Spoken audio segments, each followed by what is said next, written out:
All right. Oh wait, didn't start. Let me go back.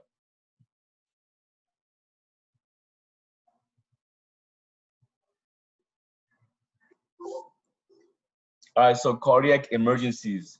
That's the chapter for today. And then after the lecture, we do have a Kahoots test, like we're going to have most nights. All right, so just the general anatomy of the vessels that surround the heart itself and the heart. We should know most of this by now. So obviously the top chambers, these two are your atriums. Lower chambers are your ventricles. The left ventricle being the biggest one of them all. And again, you have your vena cavas. Sorry, I'm gonna be pausing every now and then to admit people in the classroom. So if I pause for a little bit, just because I have to admit them in. All right. Let's see. All right. So you have your vena cavas, your superior vena cava, inferior. Obviously, these bring blood back to the heart, and that's blood that's been used. So that means the oxygen has been given to the tissues of the body, and it's coming back to the heart to receive more oxygen.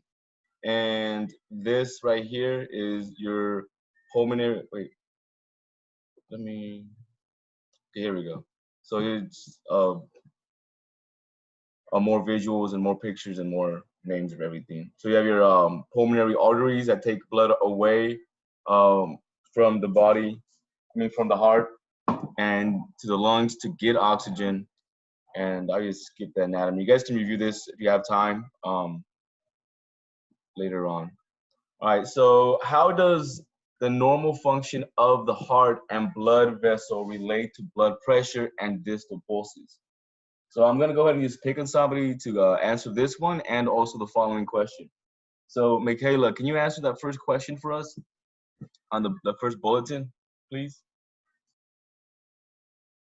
All right. How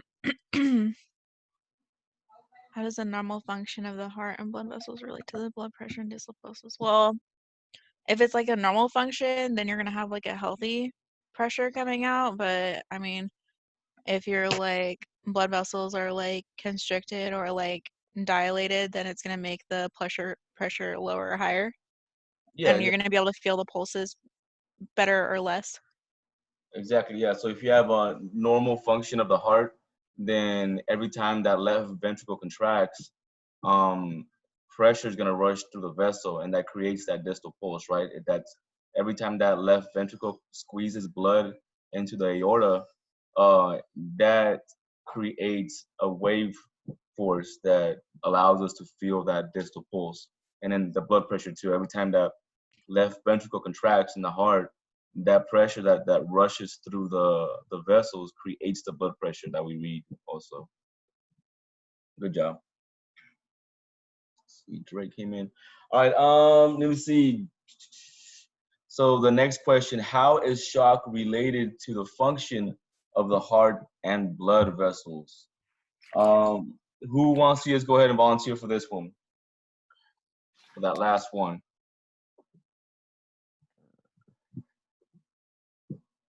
Let's see. All right, I'm gonna go ahead and just pick on Drake. Can you rough your way through this one? The the second bulletin. How is How shock is shock related to function of the heart and blood vessels? Yes, sir.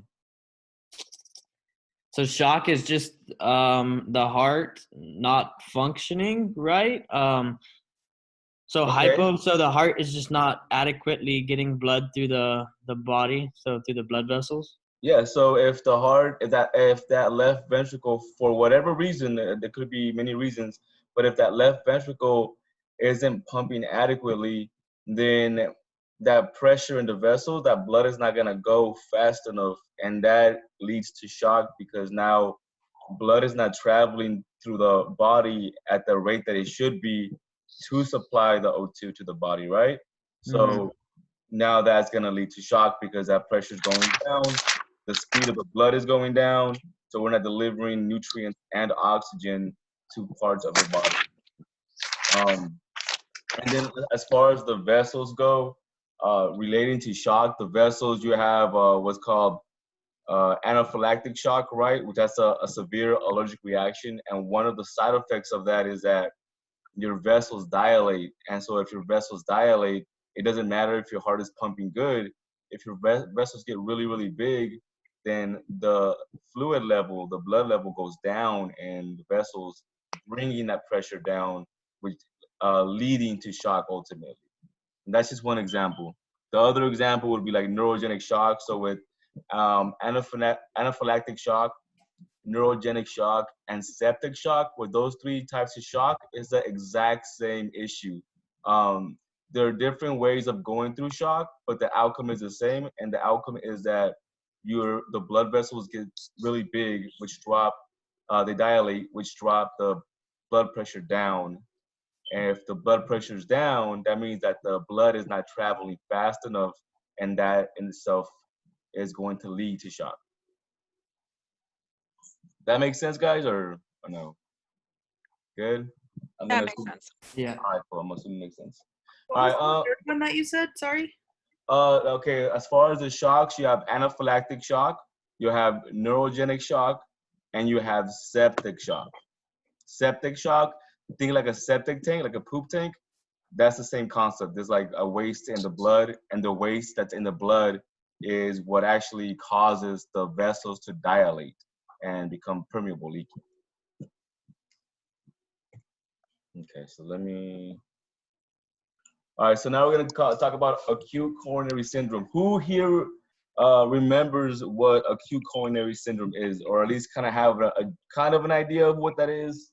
It's kind of like any kind of coronary problem, right, with the heart, like any kind of Yes. angina or heart attack or anything like that. Yeah. So if it follows along those lines. So in general, what's going on with the acute coronary syndrome? You have either a partial, it's a partial or almost complete obstruction in a coronary vessel. So yeah, so that's when you get angina, you can get that chest pain because there's not enough oxygen going to a certain part of the heart. Now, see, acute coronary syndrome. So sometimes called cardiac compromise. So I mean, it's pretty simple. Compromise means something's compromised. That means that it's not functioning how it should be functioning. That's one way to look at it. See, it refers to any time the heart may not be getting enough oxygen. We talked about that. See, the next bulletin, many different kinds of problems under ACS. Yeah, so acute coronary syndrome. So what this means by definition, acute, every time you see acute in the medical field, think fast, like sudden, it just happened. So this just occurred. So acute coronary syndrome, that means that there is an issue in the coronary vessels, in the heart vessels, and it happened pretty fast. That's just kind of what it means in general.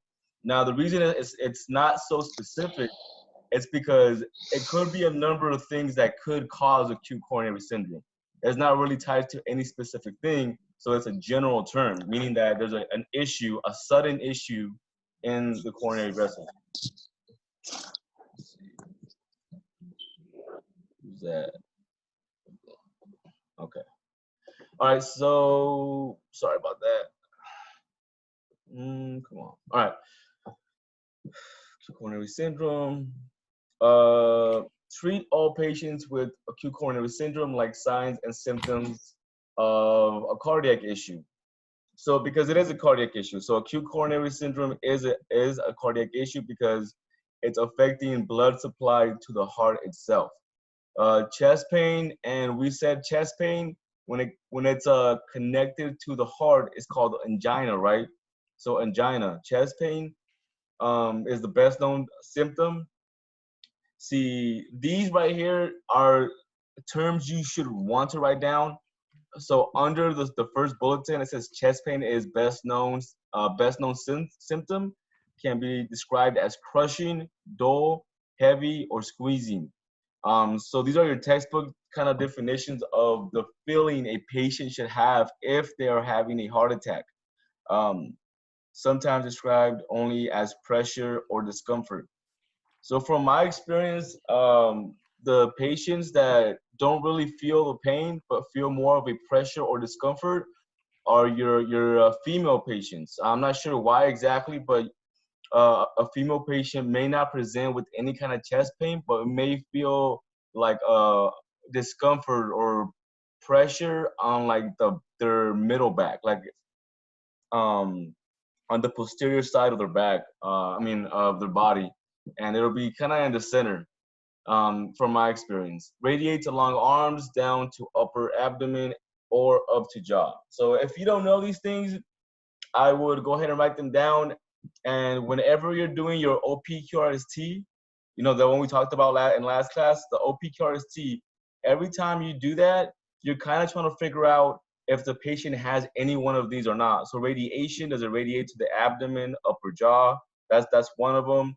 And then as far as quality, that would explain like the pain. Is it crushing, dull, like that? And that's what I'm talking about as OPQRST being kind of tailored for cardiac. All right, dyspnea just means they're having difficulty breathing. So if your patient is in any kind of pain, most likely this is just gonna be something that comes along with almost any medical condition. Let me see, keep going with this. All right, so like I said, your patients, if they are having some kind of pain, they're gonna be anxious, right? So along with anxiety, you also have the dyspnea, which means difficulty breathing or labored breathing, feeling of impending doom. See, nausea, pain, and discomfort in the upper abdomen. So that's another one. Remember, I said anytime you see epi, that means above something. So right here in that, the third dot, the second square going down, epigastric pain, all that means is that you have pain right below your chest on the upper part of your abdomen. Sudden onset and sweating, that one's another red flag. So if the patient wasn't doing anything at all, they were just relaxing or doing just mild work, like in a warehouse, like closing up a box or anything like that, and they had sudden pain accompanied with sweating, diaphoresis, that's a big red flag of it being cardiac. And abnormal pulses. So for those of you that don't know yet, tachycardia means a fast heart rate. Bradycardia means a slow heart rate. So the actual number for these is tachycardia, and you should write this down if you don't already have it down somewhere or know it. Tachycardia is any heart rate that's above 100 beats per minute.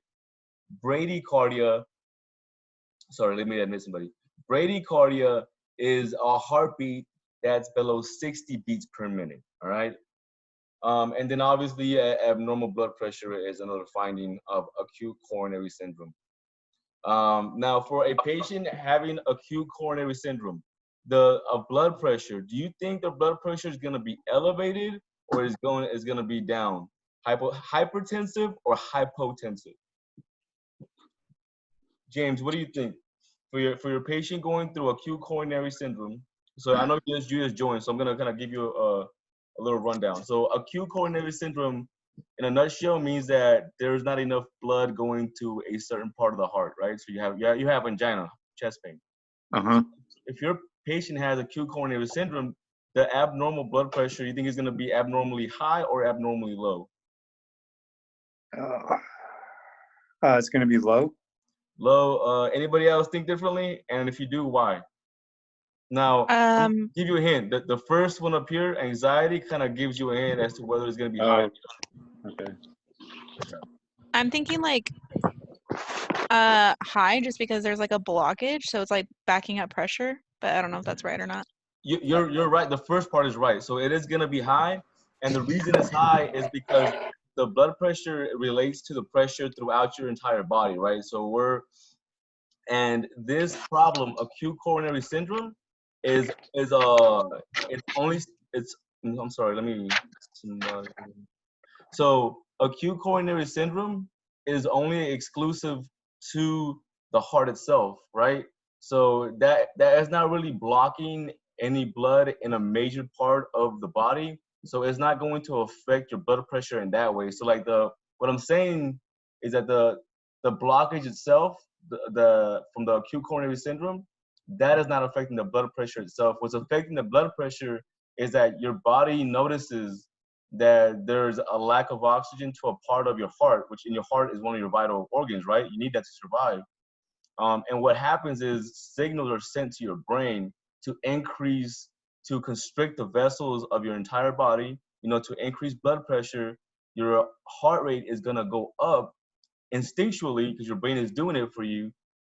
And that's because it's just doing whatever it can by itself to kind of pump faster blood and get it to where it needs to go, because obviously there's a section of the body that's not getting it that should be definitely getting it. So that's how it affects your blood pressure. It's like that's the secondary stuff that your body does to kind of counteract however it feels it should counteract. Hopefully that makes sense. I'm not sure if it did, but hopefully it did. Yeah, that makes sense. Okay, so we'll keep going with this one. All right, so as far as the management of acute coronary syndrome, obviously perform your primary assessment. If your patient is having a cardiac issue or you think they're having some kind of serious cardiac issue, you're gonna notice it right off the bat. This patient will be clenching on their chest because of the pain. It's just like an automatic reaction. Most of them will be clenching on their chest, or they'll be also in the tripod position, trying to catch their breath because they're gonna be anxious at the same time. Obviously, you want to obtain your history. Now, when it comes to history, you want to make sure that it pertains to the actual medical condition that you're there for. So you want to ask any cardiac questions, any pulmonary questions, because the problem for this patient is in the chest, right? So we want to focus on the thoracic cavity and the organs that are in that area. And your heart and your lungs are 2 of your 3 vital organs, and most likely they're being affected.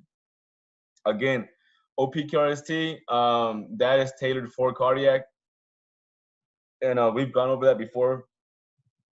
And if you have any questions on that, go ahead and ask. Any questions on OPQRST? No? Okay. Again, obtain past medical history and take your baseline vitals.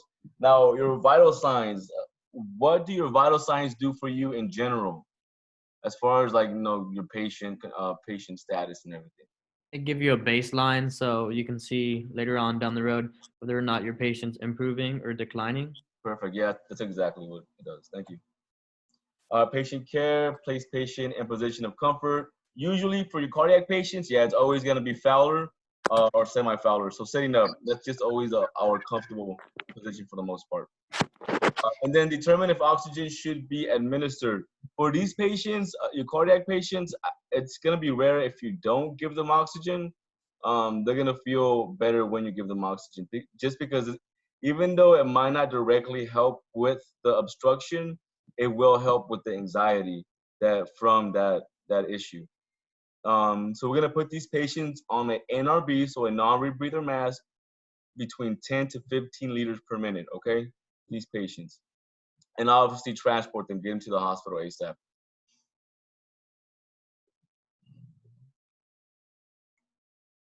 Let's see, provide high concentration oxygen. I'm just reading the bottom, what it says in the bottom. By non-rebreather mask. Yeah, so our goal is to keep these patients at 94%, okay?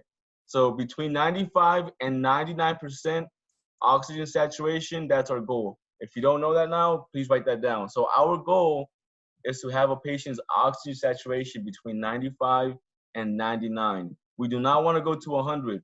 If we go to 100%, we're not sure if it's at 100, 110, 130. So that's why we keep it at 95 to 100. Now, the only patients that you want to be careful with at the EMS level are your COPD patients, and we talked about those before.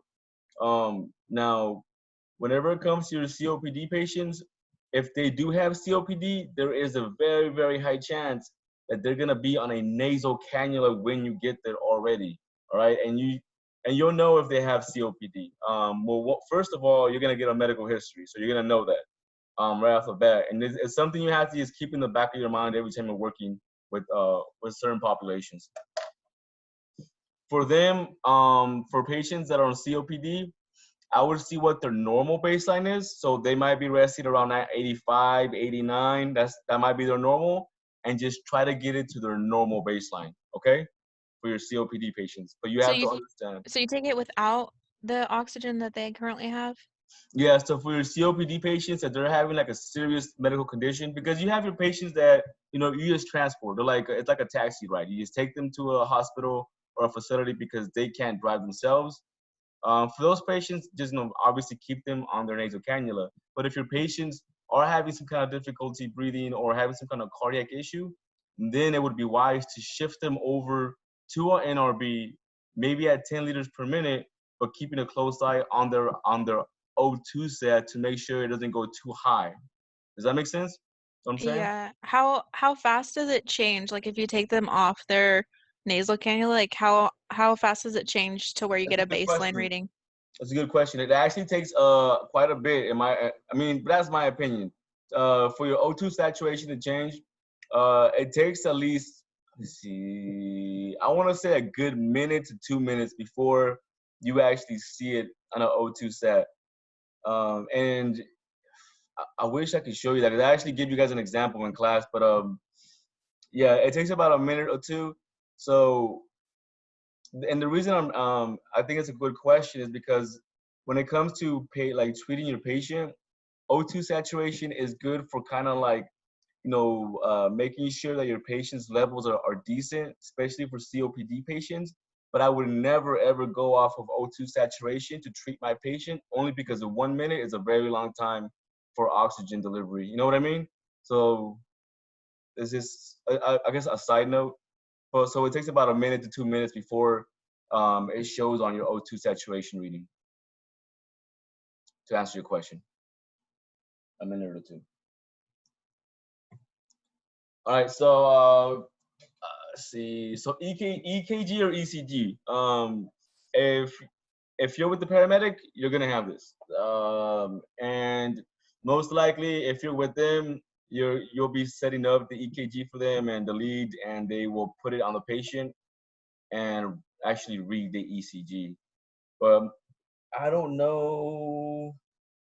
Yeah, I think in Fresno, in the Fresno area, there is a lot of BLS and ALS. That's actually how it is. So you guys will actually come in contact with this quite a bit. So that's good for you guys.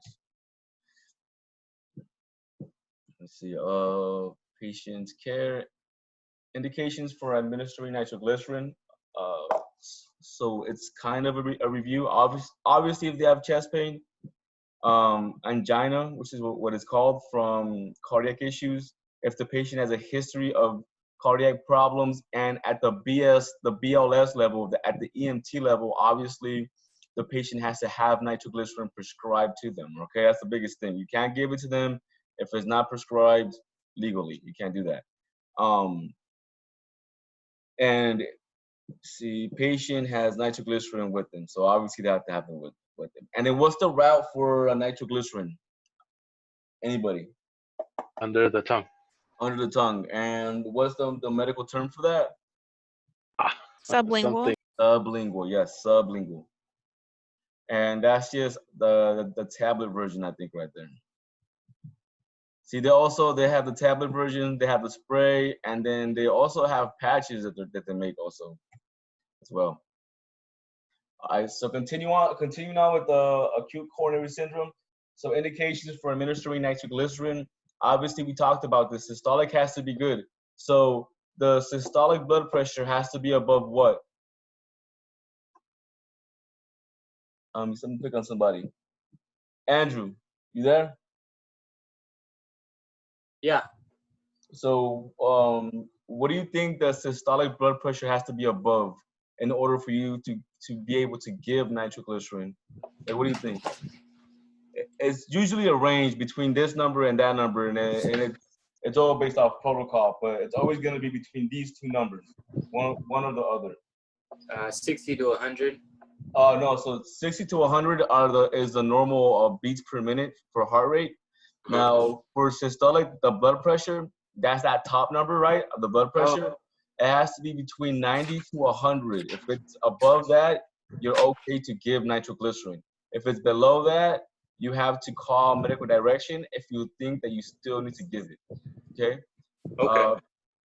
Again, patient, if they've taken Viagra or any erectile dysfunction medication, and these are your new hours, so they've actually changed from 3 years ago. So if they're taking any erectile dysfunction medication between 48 and 72 hours, they are not to take nitroglycerin. So if you don't know that right now, I would write that down.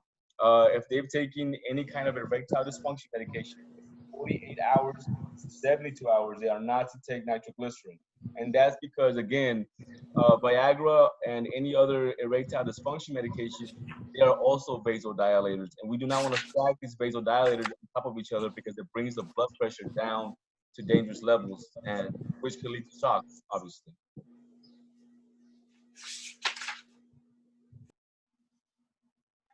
Is there something else that we can do if they did take Viagra?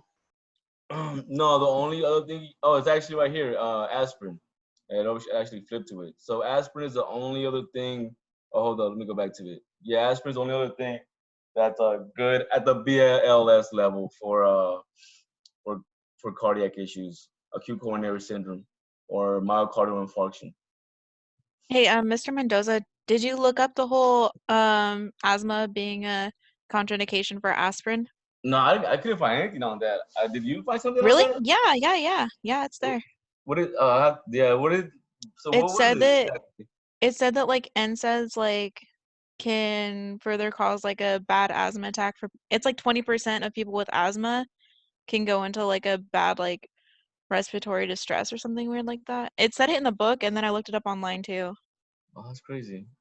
Yeah, they develop a sensitivity to aspirin for some reason. I don't know. It must be from like the Yeah. medication they take, I think. That's probably like that has to be like connected somehow. I would think, Yeah, you I know. don't know. It was on the test, that's why I saw it and then I looked it up. Well, I learned something. See, all right. So, medical direction authorizes administration. Obviously, always call med control. Per the NREMT, you call med control. In real life, you follow your standing orders, which are the rules to follow given a certain situation, and you'll know them. The company you work for will make sure you know all of your standing orders before you start working. All right, see, so we talked about this as well. Always, after giving nitroglycerin, you want to wait at least 5 minutes before you give the other dosage, because it takes up to 5 minutes for it to actually work and react in the body. No relief or only partial relief. And here, your numbers again, systolic blood pressure remains greater than 90 to 100 systolic. You can give another one after those 5 minutes.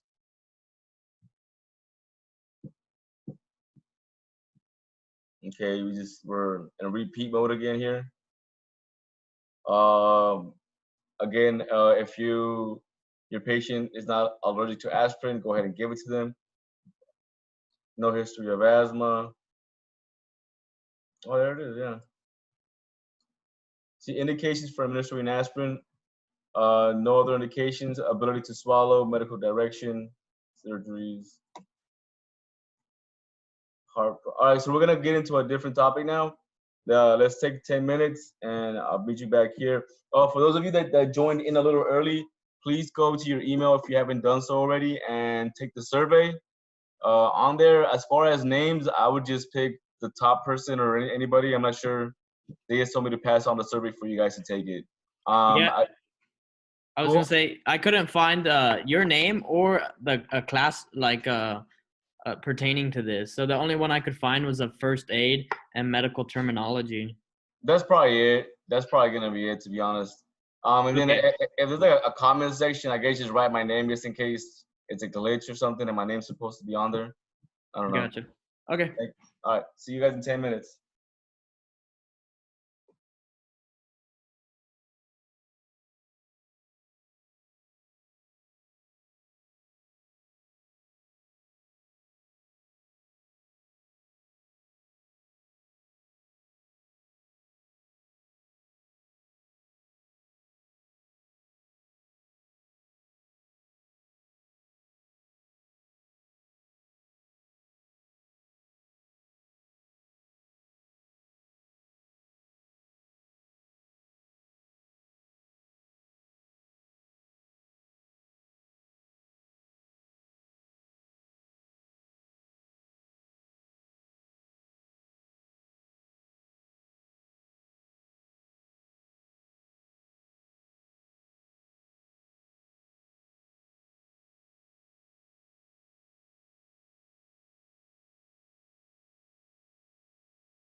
All right, guys, let's get back to it.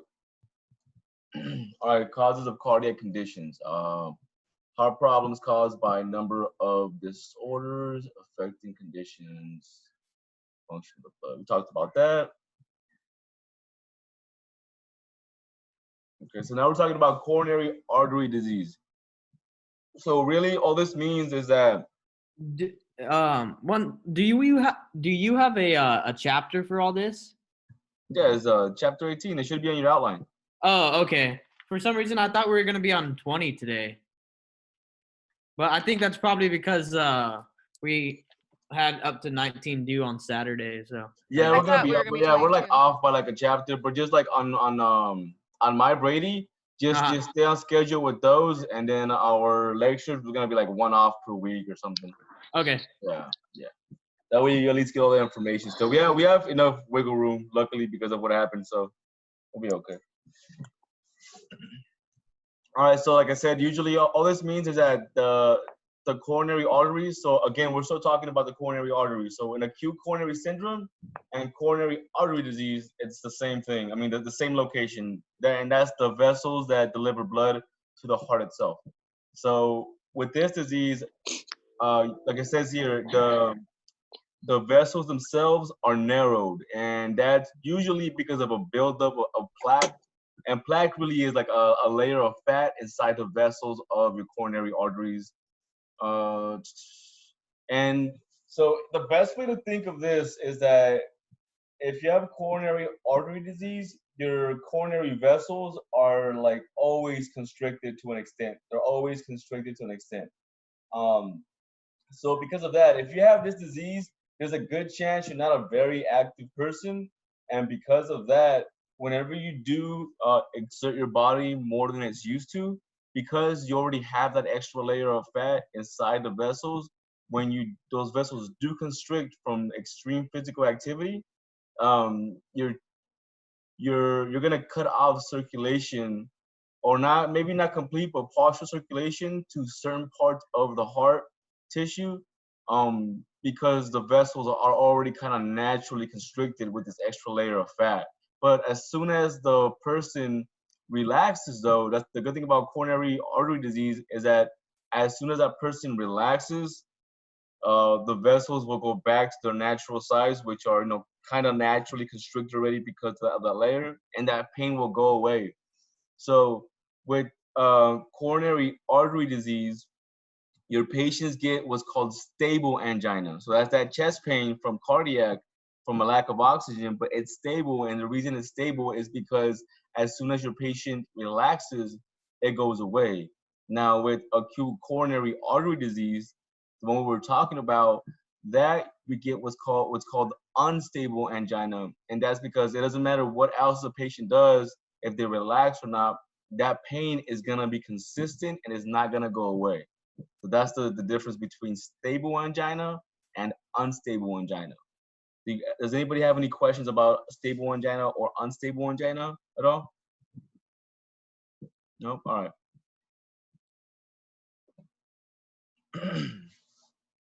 All right, so thrombus, occlusion of blood flow caused by formation of a clot on a rough inner surface of diseased artery. So that's, I know I've given this example before in the class, but acute coronary syndrome can develop because of coronary artery disease. So because of that extra layer of fat inside the vessel, if even a little chunk of that breaks off, your body can see that as a cut, and then the platelets can start attaching to the sidewall of that vessel. And because the platelets will bunch up and the coronary vessels are so small, that can cause acute coronary syndrome. And that's where aspirin comes into play. So aspirin will take the stickiness away from the platelets and reduce or decrease the speed at which this is developing, if that makes any sense.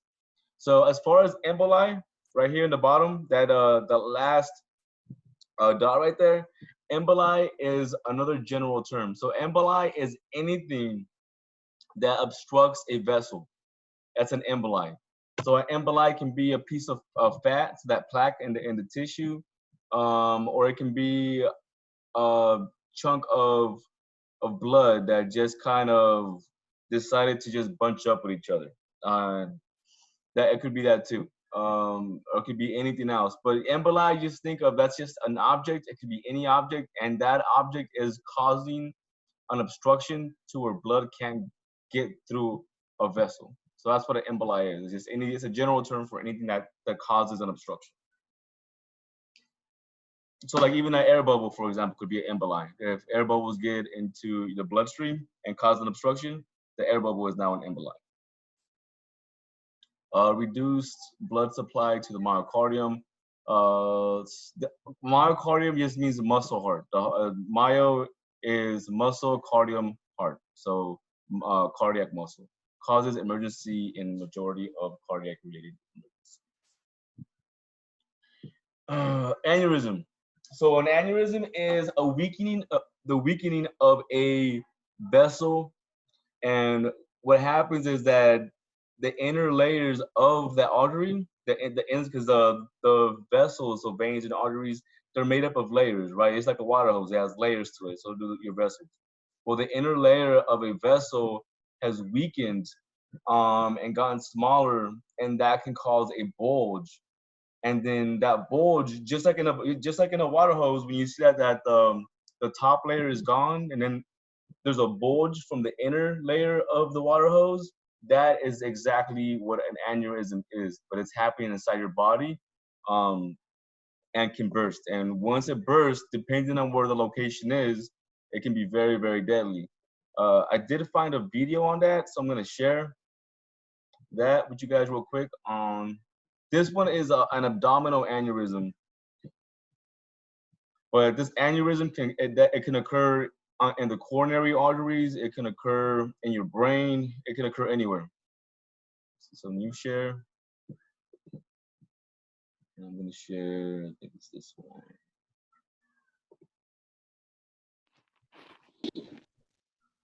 Okay. You guys see the YouTube video? Yes. Okay. Your surgeon will perform an abdominal aortic aneurysm repair to prevent the rupture of a bulging area of your aorta. The largest artery in the body is the aorta, which is attached to the heart and receives blood directly from the left ventricle, or main pumping chamber. The aorta is divided into 4 parts: the ascending aorta, aortic arch, thoracic aorta, and the abdominal aorta. The abdominal aorta is the last and largest section of the aorta. It supplies blood to the lower regions of your body, including the organs in the abdomen and pelvis. The abdominal aorta ends around navel level, where it splits into the 2 iliac arteries that carry blood to the legs. The aorta has a thick wall so it can withstand the high pressure of blood being pumped from the heart. Over time, the wall of the aorta may weaken, slowly bulging outward like a balloon. When this condition occurs in the abdominal region, it is called an abdominal aortic aneurysm. Your surgeon will perform an open abdominal aortic aneurysm repair when the diameter of your aorta exceeds 2 inches, or if you're having symptoms such as intense abdominal pain or an abnormally prominent abdominal pulsation. Before the open procedure, an IV line will be started to provide you with fluids, antibiotics, and anesthesia. A traditional open surgical repair is performed under general anesthesia, which means you will be asleep for the duration of the procedure. A breathing tube will be inserted through your mouth and into your windpipe to help you breathe during the operation. When you are asleep, a catheter will be inserted into your bladder to drain your urine and monitor your kidney function. Your surgeon will begin by making an incision from the breastbone to below the navel. He or she will then locate the aneurysm and clamp the aorta just above and below it. Your surgeon will then open the aneurysm and sew an artificial graft, the same size and shape as a healthy aorta, into place. Your surgeon will stitch the wall of the aneurysm closed over the newly placed graft. The graft will reinforce the walls of the aorta. Your surgeon will close the abdominal incision with stitches. The total length of this procedure is usually 4 to 6 hours.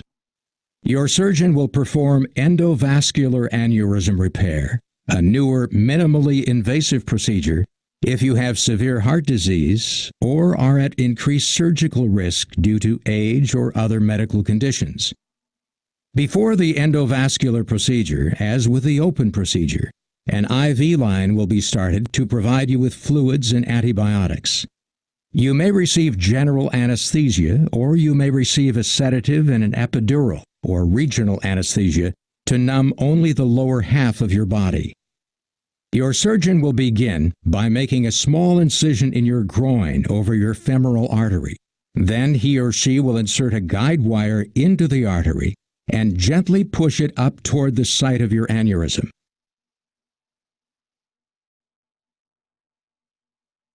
A catheter or hollow tube will be passed over the guide wire and pushed toward your aneurysm.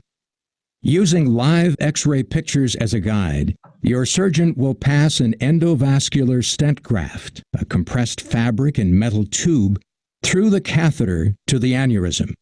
Then he or she will open the graft, which will be held in place with metallic hooks and stents.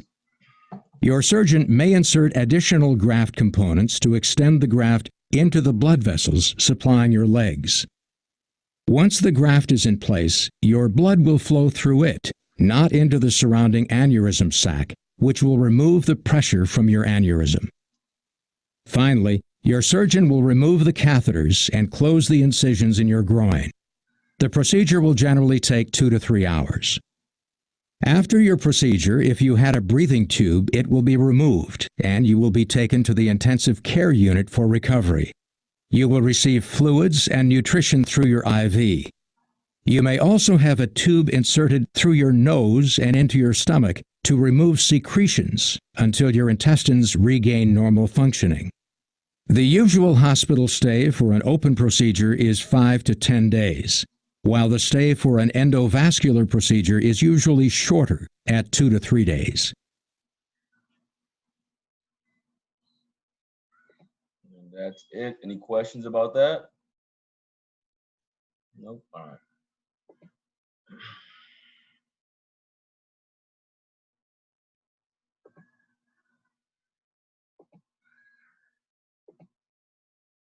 Okay, so let's continue on with this. So we know what that is already. So again, because of the wall weakening, wherever that is, it will bulge out like this, and eventually, if not treated, it will burst, and the patient will bleed out in that section of the body, whether it's in the abdomen, the brain, around the heart, just depending on the location. So as far as the electrical malfunction of the heart, this is when we would do CPR. So if the conduction system is not working adequately in your patient, like it says here, malfunction of heart's electrical system generally results in dysrhythmias. Now, as an ENT using an AED, there are only 2 dysrhythmias that you can help with, and that is pulseless ventricular tachycardia and ventricular fibrillation. All right. Dysrhythmias include bradycardia and Blanca. What is bradycardia again? Do you remember what that is? Slow heartbeat? Yeah. Blanca? Blanca. Damn, Blanca. All right. Blanca, you there? Can you hear me? All right. Blanca, can you hear me? Yeah. All right. What is tachycardia?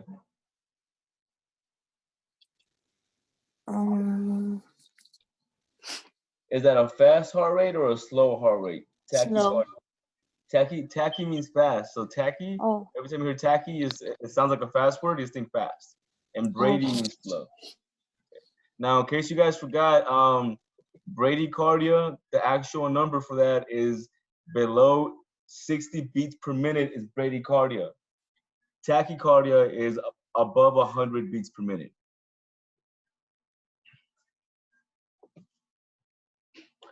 angina pectoris, I talked about that plenty to where I'm pretty sure most of you guys know what that is at this point. Acute myocardial infarction. That means that a section of the heart is dying because it's not getting any blood whatsoever. Congestive heart failure. Now, let's see if you guys, somebody remembers this, but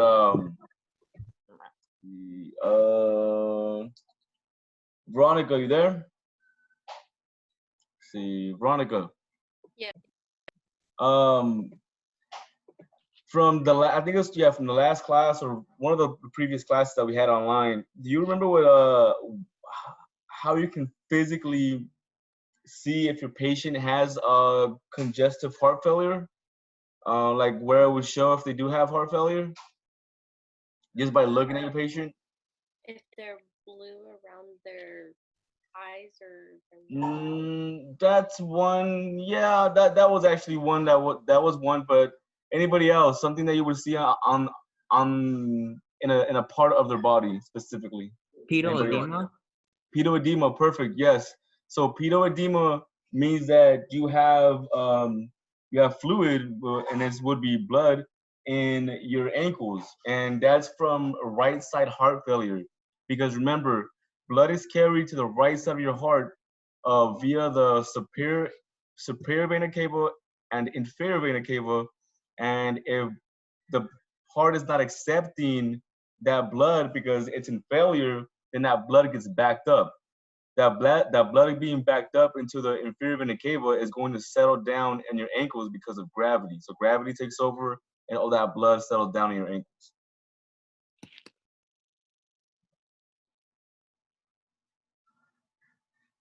Okay.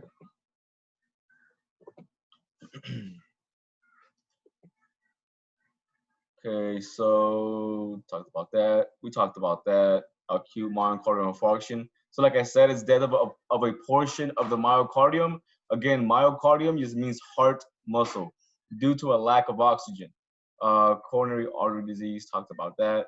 So this is just showing kind of like if this part of the heart right here wasn't getting oxygen, it's dying. So cardiac area of infarction. Now, if the tissue right here dies where it's showing, do you think that's gonna affect the pathway of the conduction system? Anybody? Yes, I think so. Absolutely, yes. So your patients that are having a heart attack, so myocardial infarction, it's a heart attack. This does two things to your patients. One is that if it lasts long enough, they will actually get cardiac heart failure. They'll get congestive heart failure because that tissue right here is dead. So that means this muscle, this part of the heart is no longer pumping at all or barely because that tissue is dead. It's no longer good. And once heart tissue starts to die, it does not come back. It's going to stay dead. So one is this patient will eventually have congestive heart failure. Most likely, they will have that. Second is the conduction tissue, the pathways of electricity in this region are not going to work as adequate as they once were. And now that can also lead to the arrhythmias down the road. So this is how, one example of how one medical condition can lead to multiple other conditions. So congestive heart failure, and we just talked about that. So it's kind of good how they tie it together. So myocardial infarction can definitely lead to congestive heart failure, and that's because of the tissue damage. So now your pumper has been damaged and it can't be repaired. So it's only going to do as best as it can, but it's going to have a backup of blood because it's not functioning as good as it should be because of the damage. So inadequate pumping of the heart, we talked about that. The second bulletin also discussed. See, may be brought on by diseased heart valves, hypertension, obstruction. Yeah, so that's all stuff that can happen. Any questions about this slide? Anybody? Any questions at all? Like it says in the bottom, often a complication of AMI, and that is what we just talked about. It's acute myocardial infarction. Okay, so progression, again, myocardial infarction of the left ventricle dies because of damaged left ventricle blood backs up into pulmonary circulation. So this is kind of it's just explaining it's explaining what I just explained, but just in different words, pretty much. It's just saying how a heart attack, and again, a heart attack equals myocardial infarction. It's the exact same thing. It's just saying how a heart attack can lead to heart failure. That's all it's saying. All right, guys, let's go ahead and take another little 10-minute break right now. And I'll get back to you guys soon. Any questions before we go on break? Nope. All right.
All right, guys, I'm back. I didn't put a timer on myself, so I'm just back. I'm pretty sure it's not 10 minutes yet, but let's keep going. All right, so cardiac arrest. We were just talking about dysrhythmia. So when we talk about cardiac arrest, we're talking about dysrhythmias or arrhythmias, however you want to say it. And I actually did find a video on this that I'm going to show as well. So let me go ahead and pop that up.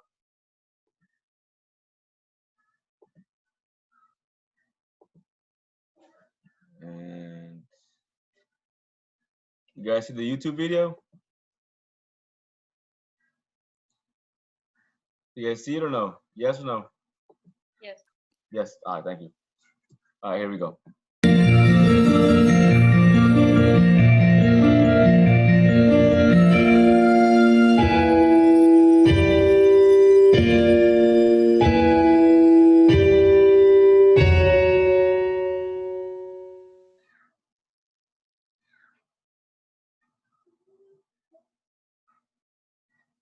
Depending on activity level, the heart beats about 60 to 100 times per minute. It may be higher during exercise or lower at rest. A normal heart rate and rhythm ensures the delivery of oxygen-rich blood to all of the body's organs, such as the brain and lungs. A group of cells in the heart, called the cardiac conduction system, uses electrical impulses to control the speed and rhythm of each heartbeat. Each heartbeat starts in the right atrium in the sinoatrial or SA node, then spreads through the walls of the heart chambers, called the atria, and ventricles, causing them to contract. This process repeats with each heartbeat.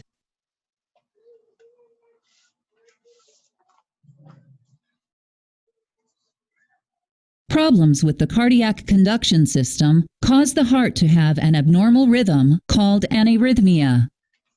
This may cause an irregular pulse.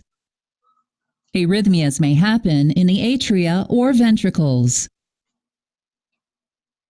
Types of arrhythmias include fibrillation, which is an irregular heartbeat rhythm, tachycardia, which is a fast heartbeat of more than 100 beats per minute, and bradycardia, which is a slow heartbeat of less than 60 beats per minute.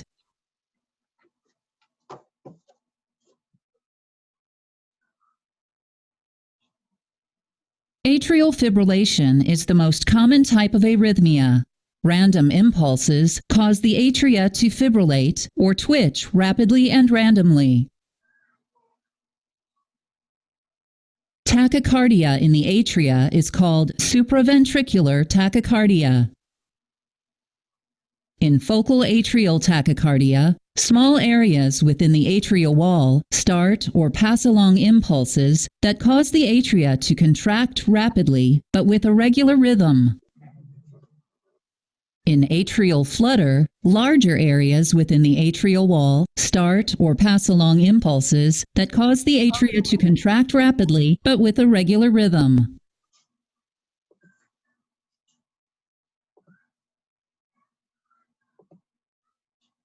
Tachycardia may also happen in the ventricles with rapid and regular contractions. The body may not receive enough blood because the ventricles contract before completely filling with blood. The most serious arrhythmia is ventricular fibrillation, where many random impulses fire rapidly within the ventricular walls. In ventricular fibrillation, the ventricles are quivering instead of beating. This is a medical emergency because the heart cannot effectively pump blood to the body or itself.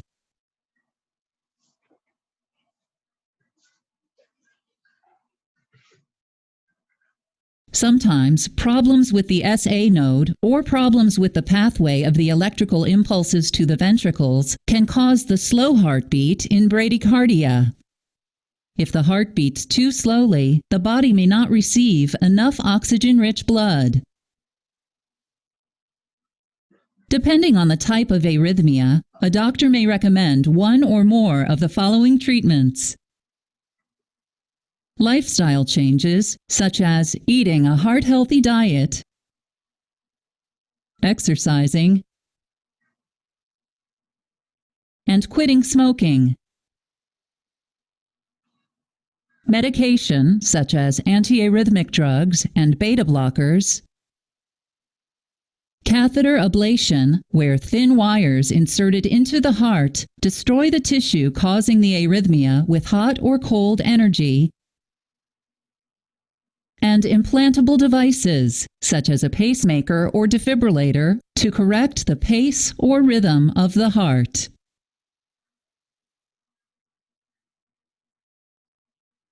At 1-800-CONTACTS, we're here for people like Beyonce.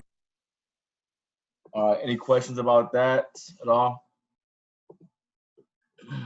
So like I said, there are only two dysrhythmias that you can actually help with in the field, and that is pulseless. So that first part is really important. Pulseless ventricular tachycardia and ventricular fibrillation. And those you can reverse with the use of a AED. All right, so that's how you would help with those out. And go back. Okay. So the chain of survival, when it comes to pretty much anything cardiac in the EMS field, we follow the American Heart Association guidelines. So what I recommend for you guys to do is, if you don't already have a little American Heart Association BLS book, I would go ahead and buy one. And that's the CPR book that people use for American Heart Association. And just review it, go through it. It'll definitely help you out for your NREMT, because pretty much anything cardiac comes from the American Heart Association. And the BLS book is super thin. You can run through it in a couple of days if you want to just really actually go through it and learn some stuff. But this is the chain of survival, which of course comes from the American Heart Association. So immediate recognition is key. I've been to a call where the patient had literally just went into cardiac arrest in front of us, and we saved him. I've also been on calls where the patient was in cardiac arrest for about 20-15 minutes, and we didn't save him. So it's the faster you get to the patient and the faster you recognize that they might be going through cardiac arrest, the higher the survival rates are going to be for patients.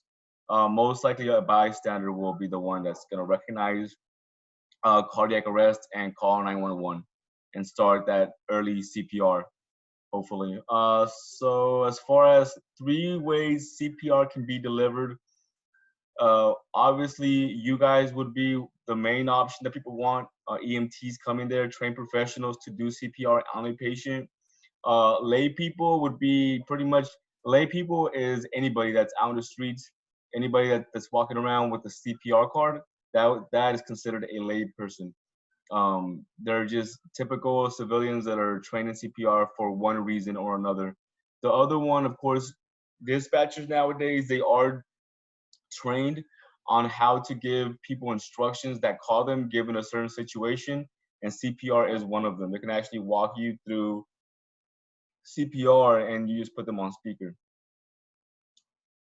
See, as far as changes implemented in CPR, things change every 5 years for the American Heart Association. So every 5 years, you're going to be hearing of new information coming out regarding CPR. What they do is they come out with the new implementations, every 5 years, and then they take 5 years to collect data to see if those new implementations were actually correct or not, and if changes are needed or not. So every 5 years, we see that certain things are helping, certain things aren't helping. Maybe we should add some other things to CPR, and that's why every 5 years you'll have different changes. So spending half of each compression on the downstroke and half on the upstroke. So up and down, just make sure you have a good even rhythm. And of course, you want to go down at least 2 inches for your adults. See, using correct hand position. And we went over all these numbers and things the very first 2 days of class, but these are some numbers you want to remember for CPR. Again, for the American Heart Association, compression should be between 100 and 120 compressions per minute, okay? And when you give the ventilation, remember it's 30 compressions, 2 breaths. Every breath should be no longer than 1 second each, okay? And no more than 10 seconds of a break or interruptions between actual chest compressions, because we want to keep that pressure up. Every time you let go of the chest to go do anything else, that pressure plummets back down. And what we want is to keep that pressure in the vessels high to feed the tissues of the body.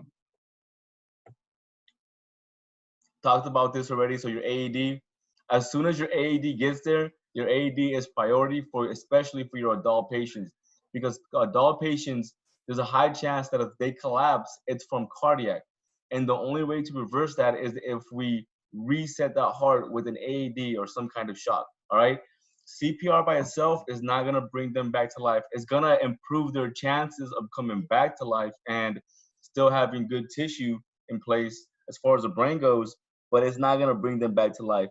What's gonna bring them back to life is shocking that heart and resetting that heart so it can start pumping again, okay? So once that AED gets there, that becomes your priority. Again, first thing you do when you get it, you turn it on and just follow instructions at least, and it's gonna walk you through every single thing. Obviously, if you have paramedics there, it would be nice to use them, but they're not always gonna be present. So just keep that in mind. But the ultimate goal for cardiac patients is to get advanced life support, whether that's getting your paramedic on scene or getting into the hospital as soon as possible. But the ultimate goal is advanced life support.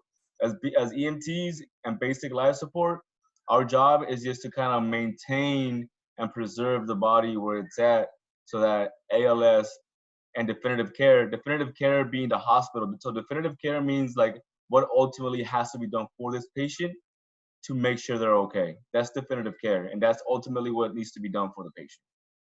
And of course, that is part of advanced life support, is definitive care. EMT provides 2 links. So early CPR and rapid defibrillation. Like I said, once that AED gets there, that AED needs to go on that patient, and you need to shock that patient as soon as possible. That's your good hand placement right there. Across the nipple line, you would draw an imaginary nipple line, midline, and you would place the heel of your hand, the bottom half of your hand, on the center of the chest, and squeeze downward like that. And again, your shoulders up here should be squared up directly over your hands. That way all your pressure falls on the heel of the hand. See. This is just so as far as AEDs, this is a note in case you don't have it. 2 types of AEDs. There's monophonic and monophasic and biphasic. So all monophasic means that, let's pretend that this right here is, so this D is a pad, right? And this D is a pad. And the letters in between, that's your patient. So the AED pad, when it's monophasic, that means that electricity goes from one pad to the other pad, and that's it. And biphasic, that means that electricity goes from one pad to the other pad, and that electricity bounces back to the original pad. Hopefully that makes sense. So that's all that means.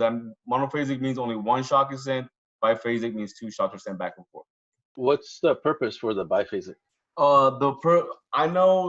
Biphasic is much better than monophasic. Monophasic is more like the old school machines, and biphasic is what they're all being now. Because if you have two currents passing back to back, the chances of helping the patient become greater.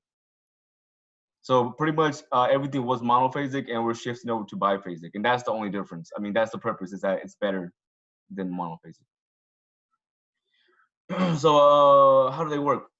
So all they do is that the pads are programmed to analyze the heart rhythm, and it's only programmed to pick up 2 dysrhythmias, only 2, and I talked about them. One of them is pulseless tachycardia. So what pulseless tachycardia means that the conduction system is sending out signals, electrical signals, at over 100 beats per minute.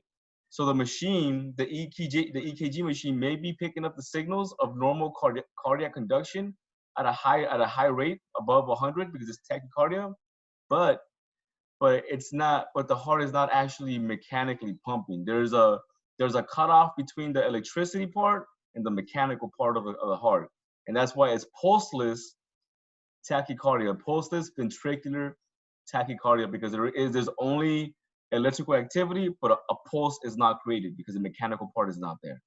Okay, so it picks up that one, pulseless VTach and ventricular fibrillation. It's only going to pick those two up, and if either one of those are present, your patient will get a shock.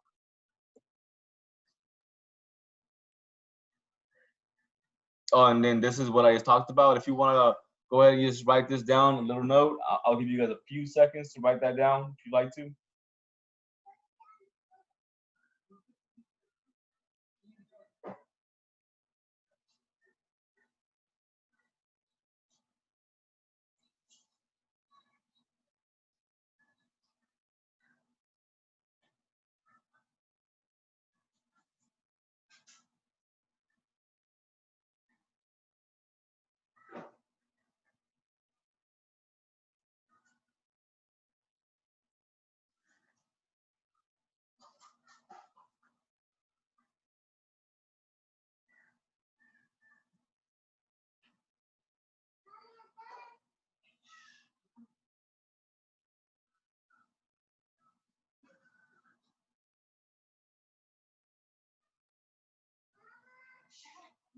All right, so see. All right, interrupt CPR only when absolutely necessary. Obviously, we don't stop CPR unless we absolutely need to for some reason, and that's going to be to shock the patient. That'd be one reason. Patient assessment. Verify pulse. Yeah. So if your patient is unconscious, I don't care which what the situation is. If your patient is unconscious, we're always gonna go straight for a carotid pulse. So carotid pulse right here on the neck, and that's because the carotid pulses are more central and closer to your heart as opposed to the radial pulses. And if they are unconscious, we're not gonna check for longer than 10 seconds. If we do not get a heart rate in 10 seconds, we're gonna start CPR most likely. And he's going through CPR. We already went through all this stuff, so I'm just gonna click to all this stuff.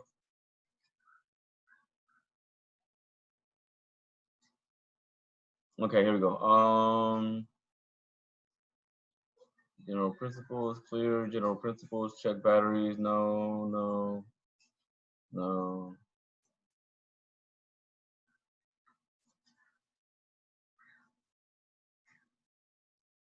Okay, so again, O2 saturation, as long as you know that O2 saturation should be between 95 and 99, you'll be okay for the most part. Just know that at least that's where your O2 saturation should be for a patient. Patient goes back into cardiac arrest. Could you go back real quick? Yeah, what's up? The second dot, the protocol may require you to place the patient in therapeutic hypothermia. Yeah, that's never gonna happen. Well, it might happen. Okay, so this is the deal with therapeutic hypothermia is that research has shown, and again, this is from the American Heart Association. Research has shown that after a patient has been in cardiac arrest and they were successfully brought back to life, that if they were kept at a temperature between 32 and 34 degrees Celsius, somewhere on there, and I'm not sure what that translates to Fahrenheit. You would have to look that up.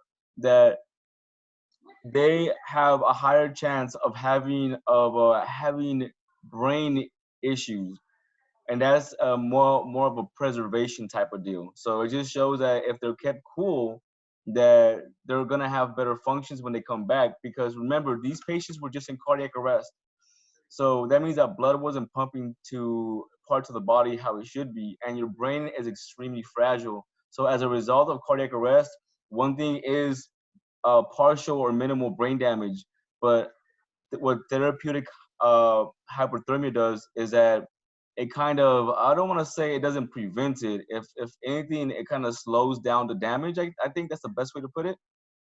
Did I answer Okay, your question? gotcha. Yeah, so Yeah, it's I more was of just like, curious. oh no, yeah, for sure, and that's more of a hospital thing. And the only time that I could even think that you would do that is if you're out in a rural area, and to keep them hypothermic, and that would be if like you got a direct order from a PA or doctor, is to like put cold pads in the groin area, the armpits and stuff like that. And there are other things you can do, but that's at the paramedic level, and we shouldn't really get into that. But that's what that is in the gist. Yeah. Gotcha. Cool. Use techniques for lifting and moving. Right. See, continue with 2 shocks separated by 2 minutes. Talked about that. A very good chance of reviving patient because you see witnessed arrest. Oh yeah, so I actually talked about this. So if you're actually there and you witness the arrest, there's a very, very good chance that if you do good CPR, they're gonna come back. And that's because you caught it on the spot and you've prevented a lot of tissue death from happening. Because what it comes down to is that the longer the patients are in cardiac arrest, the longer tissue damage is occurring and tissue death, and that's the biggest issue. So the less tissue damage that occurs, the higher chance of survival they have. And that's why whenever you catch them on the spot, you catch them while they're having cardiac arrest, their chances of survival are much higher. We talked about single rescue CPR. Biggest thing is that you're not gonna use a bag valve mask when it's just you by yourself. Contraindications for pads: don't fit on patient without touching each other. So you want to have space, a surface area. Again, and for the pads, the placement, remember on children, pediatrics, we want to put one in the front and one in the back. And that's because of the surface area. They have very minimal surface area compared to us. And what can happen is that if the pads are too close to each other, is that the electricity is not going to go to the patient. Instead, it could jump from one pad to the other pad. So it's really important that you have a good amount of space between those pads.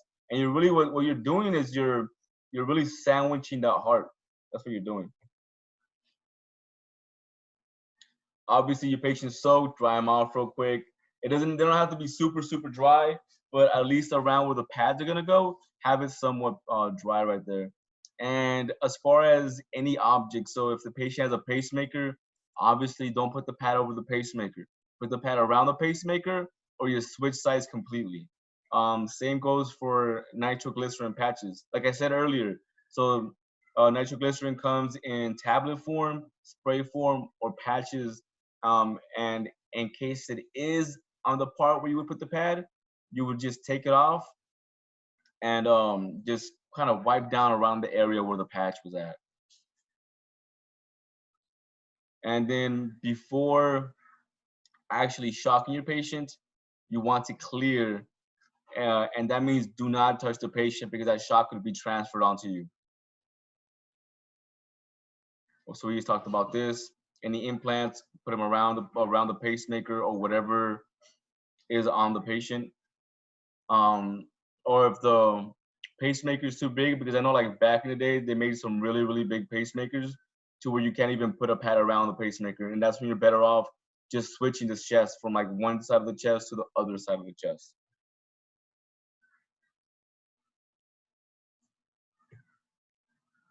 See,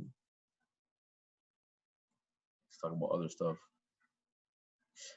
Mechanical device assists EMTs to provide high quality compressions. So using the Luca CPR device, I know that when I worked in San Diego, we did have these. Companies had them, but they didn't use them. But I have heard of some counties that actually do have them and do use them. And what this does, it pretty much just takes over compressions. It just does continuous compressions without stopping. But I think I would probably be scared to use it because I don't know, it's a machine, it's compressing on a person.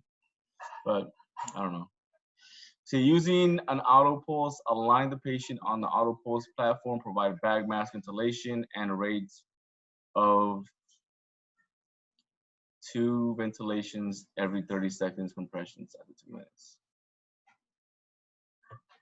Yeah, this auto pulse device, I'm not sure exactly what that is. That must be something new.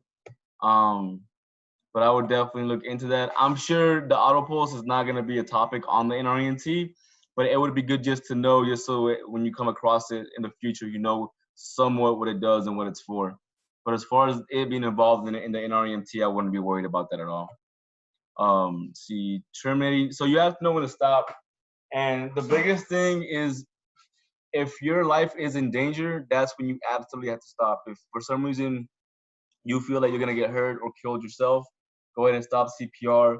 Obviously, if it's just you and your partner, you're somewhere far away, and you just can't go anymore, and you know that going is just pointless because you're so weak you can't compress down, that would be another reason. And if they come back to life, so if they get a pulse, you would stop circulation and get this patient ready to go to the hospital. So as far as when they get circulation, so let's say you've been doing CPR for however long you were doing it, and you get pulses back, that is termed ROSC. So if you don't know that, I would write this down, ROSC, and it stands for return of spontaneous circulation. That you will definitely see on your NREMT. So every time you see that your patient is in ROSC, and that's all they show, they don't even say that there's any cardiac issue. If you see ROSC, which stands for return of spontaneous circulation, that means that your patient was just in cardiac arrest. They were just dead, and they just came back. So they got pulses. So at least that'll give you an idea of what the question is asking you and where you are in the question.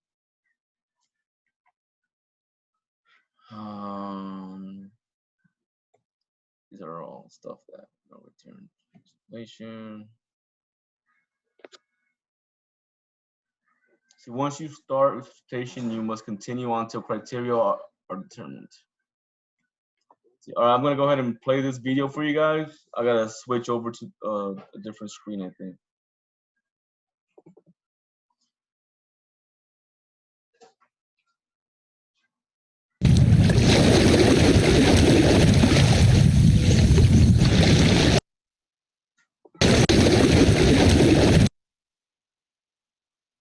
Can you share?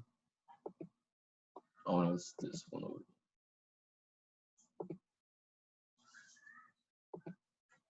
All right, can you guys see that video on here? Yes. All right.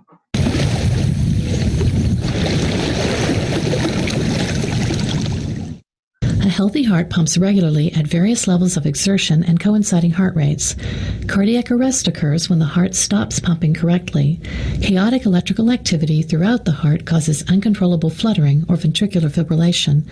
The heart beats erratically, no longer pumping oxygen-rich blood around the body, which starts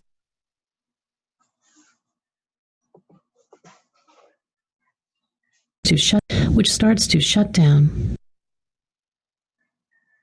Automated external defibrillators are designed to shock the heart back into its normal rhythm. Placing 2 monitoring electrodes on the chest, the AED measures the electrical activity of the heart, analyzes the cardiac rhythm, and determines whether a shock should be administered.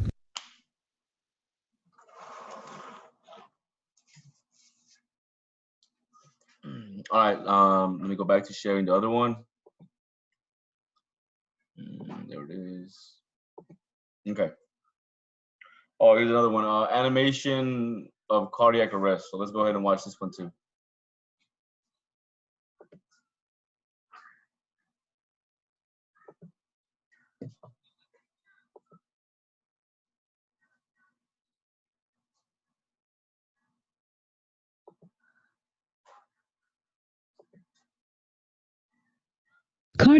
You guys see that video that came up right now with the heart?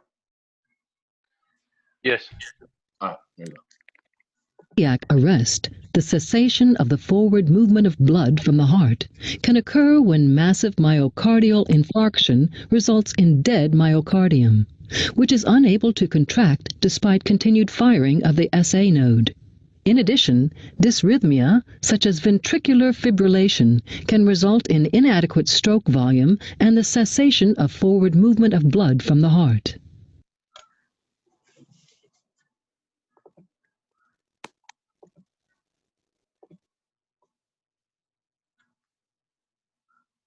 Wow, what's all these videos? Are we gonna play them all and then just keep going? So I'm gonna play this one as well for you guys. The use of automated emergency defibrillator.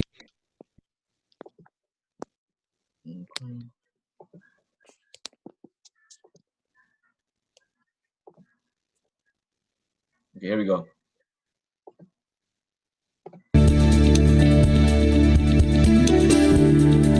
The use of automated emergency defibrillators, or AEDs, as life-saving devices is becoming more and more common.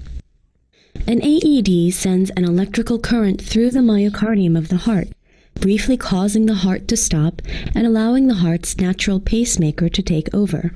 The AED is brought by a second or third-party rescuer after the initial chest compressions and rescue breathing have begun.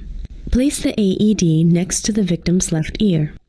This position allows the rescuers clear access to the chest and airway for continued rescue measures. Turn the AED on and follow the voice prompts. You will be prompted to attach the electrode pads to the patient's chest, on the sternum, and at the apex of the heart. Follow the diagram for correct placement. The machine will analyze the heart rhythm to determine if it is a shockable rhythm. CPR should cease while the machine is analyzing. The machine will charge and warn rescuers to stand back. The voice prompt will then tell you to press the shock button to administer the electrical current. If the machine indicates no shock is advised, assess the patient for breathing and circulation. Continue CPR as needed until advanced medical personnel arrive.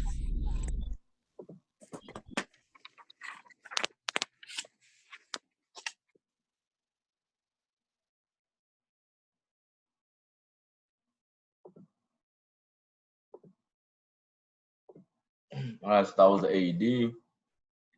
Let's see what else they have for us.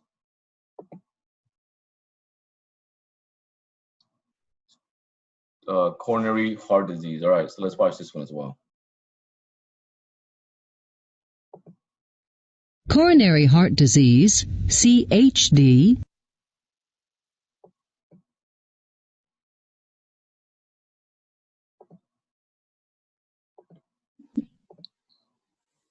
also referred to as coronary artery disease, CAD, is the most common type of heart disease. Coronary artery disease is a plaque buildup within the arterial wall that can start from anywhere from birth if it's a hereditary problem, or it can go with the aging process depending on how many risk factors that individual has not done necessarily correctly. The big three are hypertension, which is high blood pressure, smoking, and high cholesterol. If you think about the heart as a pump, because that's literally what it does, and the blood vessels are the pipes that the pump has to pump to, if the pipes narrow over time, and the aging process, with the aging process, we start out this world with elastic blood vessels, and they become more firm, like a pipe as the person ages. You can prematurely create that elasticity loss to a pipe-like problem with atherosclerotic vascular disease. So if you can think of the concept of a tube this big and a tube this big, it is much harder for the blood to get through a smaller tube, especially one that's not elastic and cannot adapt to the increased flow that you need. CHD is a progressive disease increasing the risk of myocardial infarction, heart attack, and sudden death. Symptoms vary, but include angina or chest pain, shortness of breath, and may be accompanied by swollen feet and ankles. Coronary heart disease is the leading cause of death in the United States. About every 29 seconds, someone suffers from a CHD-related event. All right, so that was coronary heart. New share. We might be getting towards the end of the lecture since they're showing video. Yeah, there you go. Okay. All right, so let's take 10 more minutes, and then we're gonna do the test that we have at the end, and then we'll be done. All right. I'll put a timer on this time.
All right, guys, go ahead and go on either your Kahoot app or the website right here, www.kahoot.it, and put in this code so we can go ahead and take the test.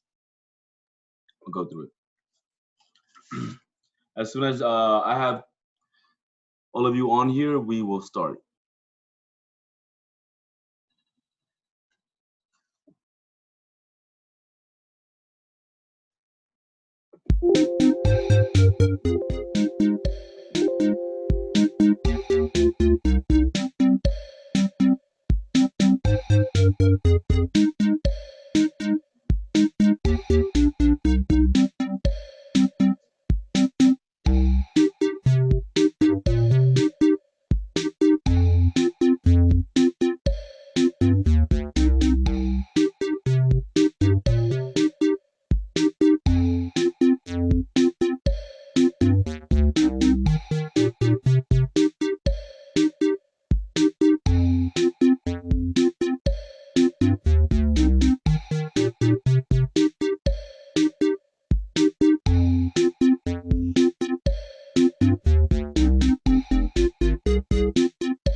All right, let's go ahead and get started. And you have about a minute for each question. Please answer the question, even if it's, excuse me, a guess at the end. And then if enough of you guys get this question wrong, obviously we'll go over it. Or if anyone has a question, please ask. Here we go. Could you turn down your, oh. never Yeah, mind. you got it. I'll do it right now.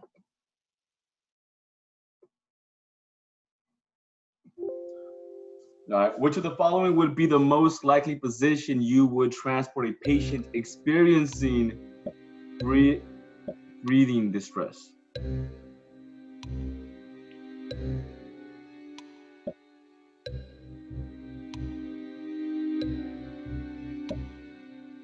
All right, we got 4 so far.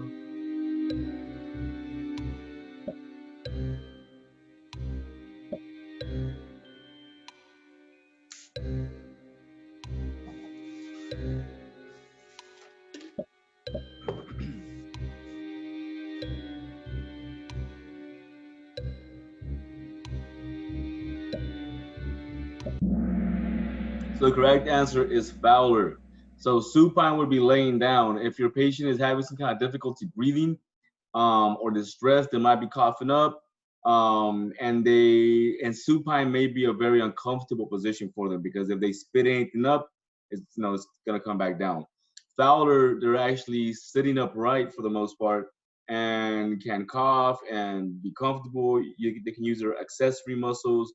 It's just a much better position for your patient.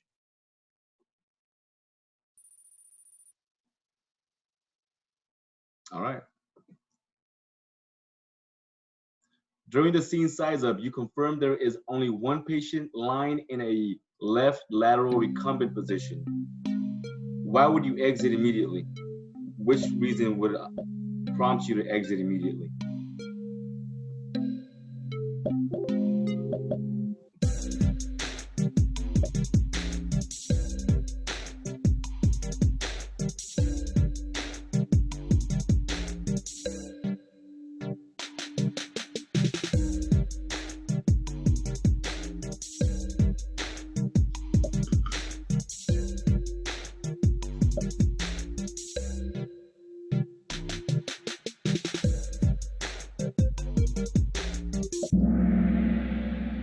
Awesome, good job, guys. Yeah, so an odor, any kind of chemical smell should prompt you to leave immediately, especially if the patient is lying down and you don't see any signs of trauma or any signs of physical, issues that happened.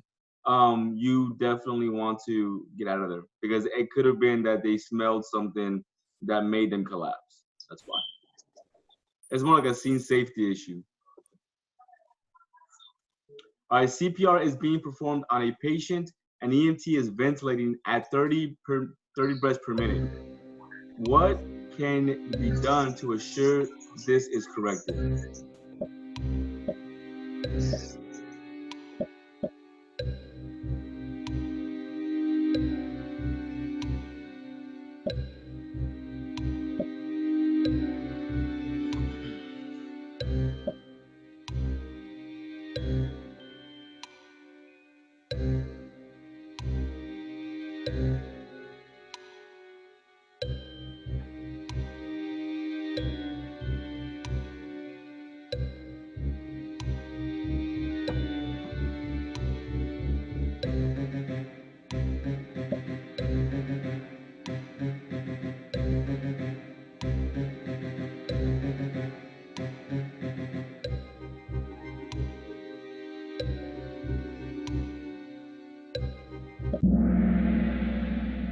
Good. Offer to take over ventilations from the rescue. That's the best way to know that for sure the issue is being fixed. All right. All right, a unresponsive female. She's barely breathing. Witnesses state she just stopped seizing before you arrived. Which of these is the most useful information for you?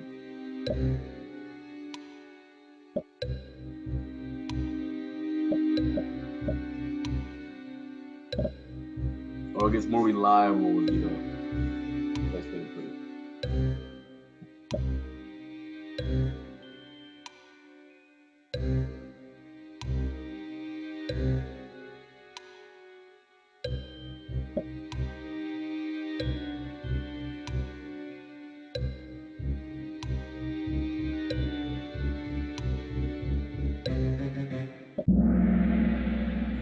So locating a medical alert bracelet, usually your patients that if they have an allergic reaction, like severe allergies, they'll have one of these. Obviously, patients that have do not resuscitate, they might have one, and seizure patients. If they have epilepsy, they'll have a bracelet of some sort somewhere that states that they have epilepsy.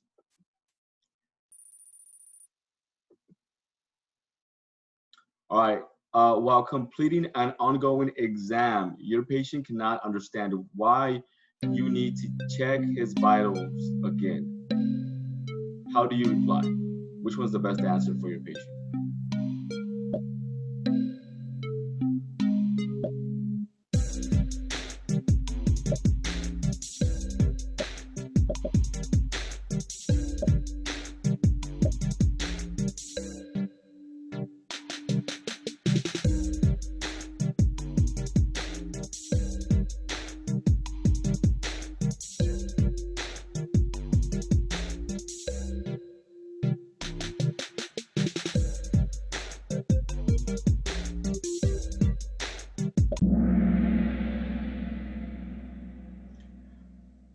All right.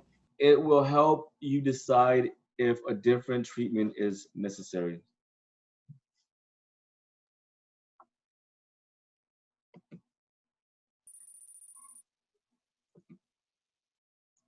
Next question. A patient initially with abdominal pain on a very hot day who's now unconscious and breathing shallow. Patient was normal prior. How would you expect this skin to be, this patient's skin?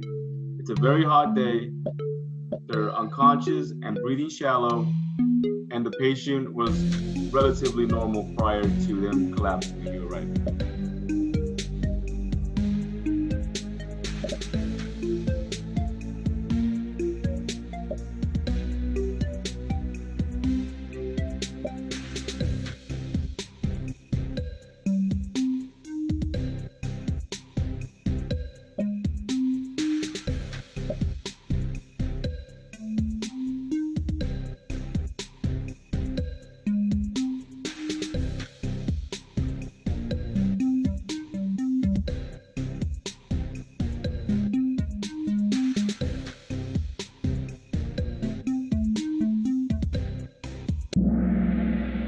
Buddy, yeah. So this patient was just actually pretty normal. So that means that if they were normal, they were not going through shock. So their skin should not be pale or cyanotic or clammy. It may be flushed, warm, and or sweaty because of the fact that they were pretty normal.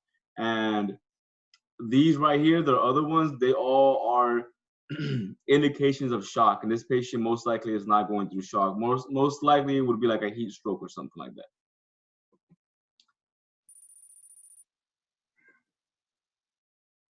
All right, patient has a CC of what is it? CC of pain in the lower. What happened to it?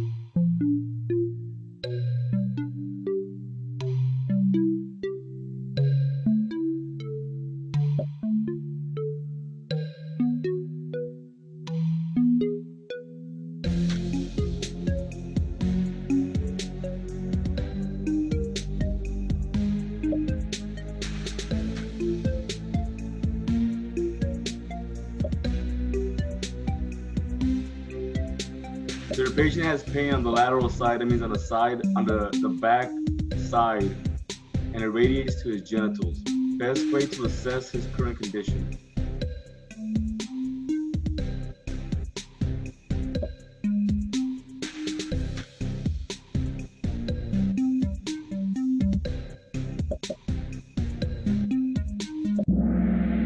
Asking him to compare his pain to the last time he had it.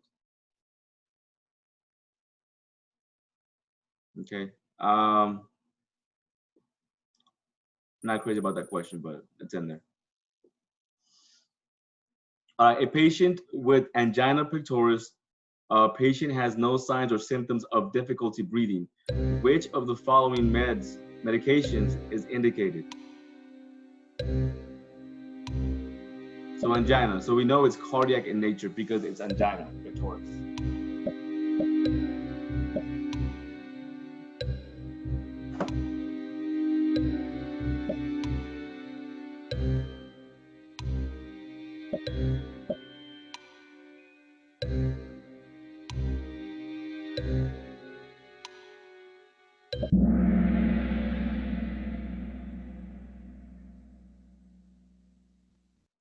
Nitroglycerin, perfect. And we just talked about that, so we know why.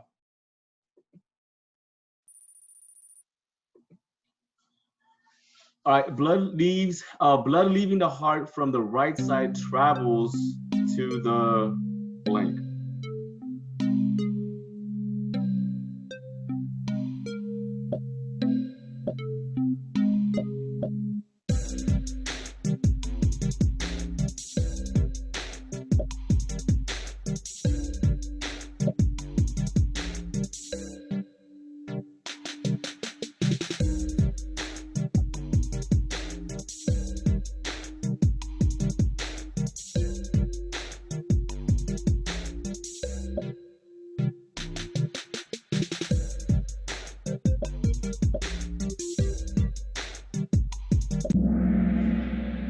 All right, lungs through the pulmonary artery.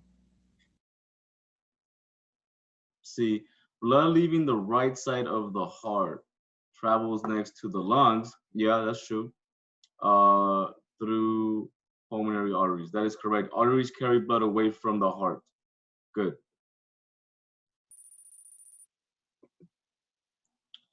Which is true regarding advanced directives where a patient has chosen some interventions to be done, but others withheld?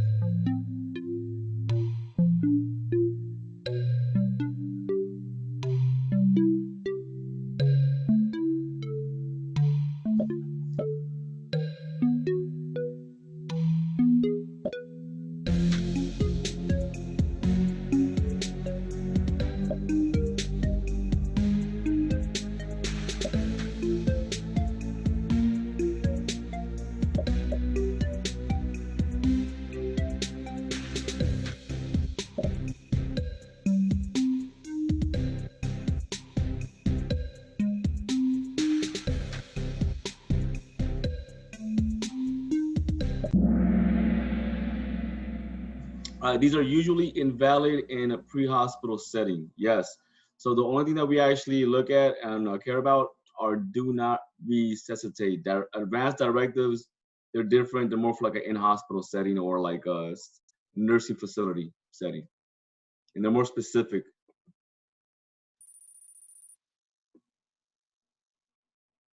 Which of the following correctly describes why you should obtain a blood pressure by palpation?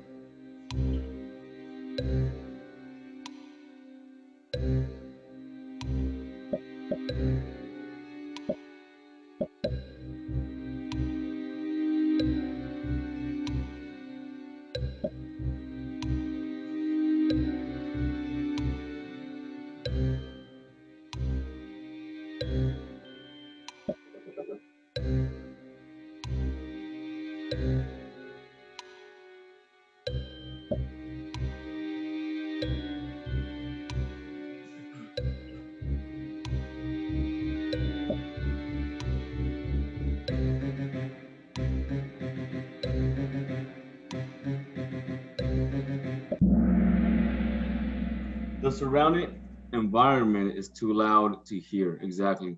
So you want to palpate only when you have to palpate for a blood pressure. Are you gonna show us how to do that? I'm sorry, hold on. Let me put this volume up. I could barely hear you. What was that? Are you gonna show us how to do that? Yeah, so when we do actually see each other face to face, I'm gonna go over a lot of medical assessment stuff. And doing that is one of them, yeah. Okay. Just letting you know, like in the home screen before you start the game, there's like a sound button. That's what you use to turn down just the game sound. Oh, okay, cool. I'll do it next time. Thank you. Yeah, no problem.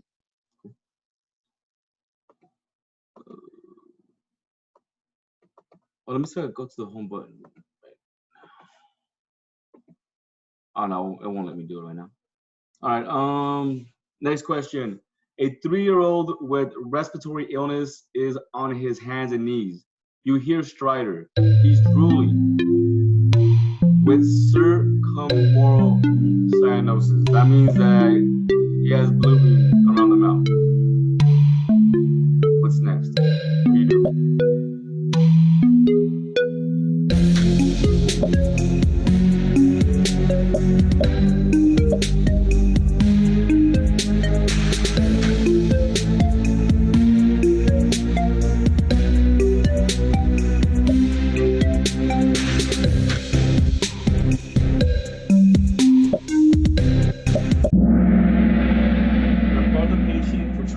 And give oxygen.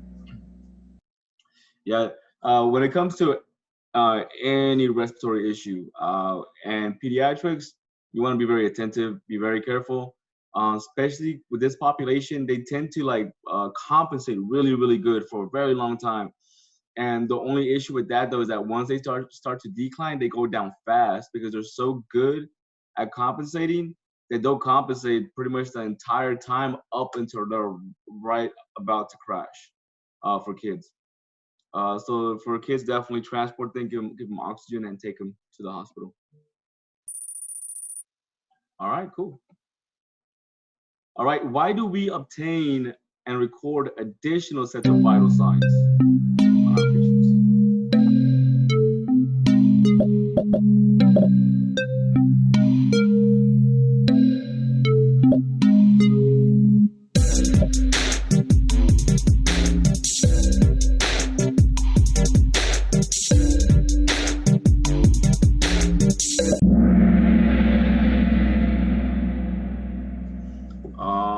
All right, to determine how our patient is responding to treatment. Perfect, best answer. Where do we initially assess the pulse of an unconscious infant? Pediatrics.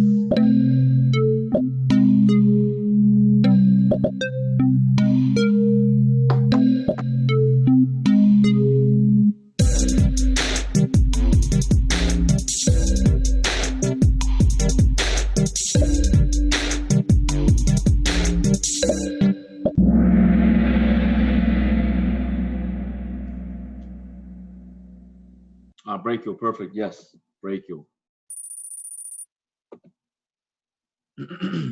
You attached an AED. Determine the action that could easily cause an AED to shock a patient, even when contraindicated.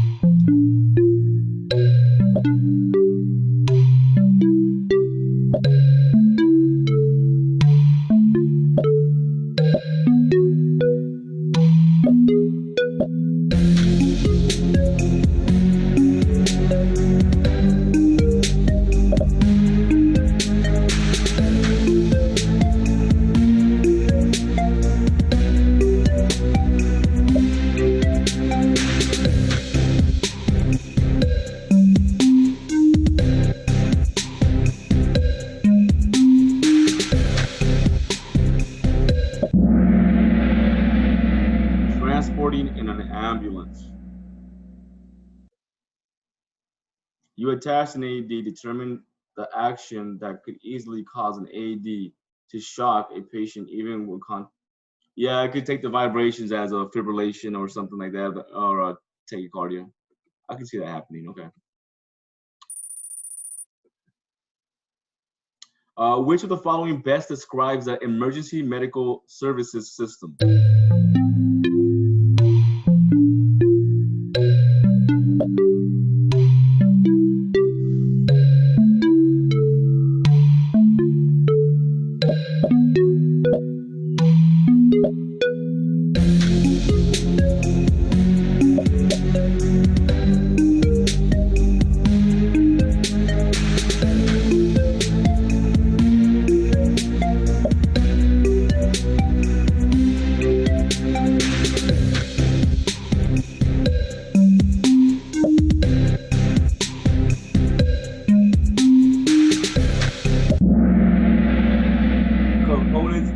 Sick and injured in a pre-hospital setting. Good job.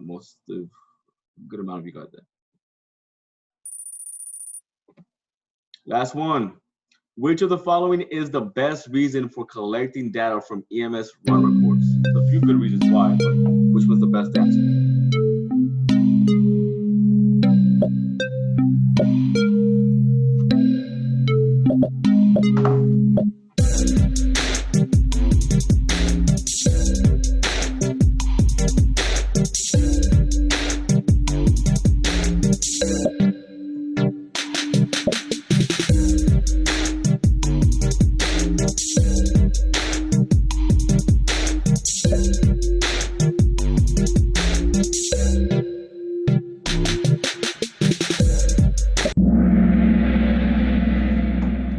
It can help identify trends in EMS treatment. Perfect, yes.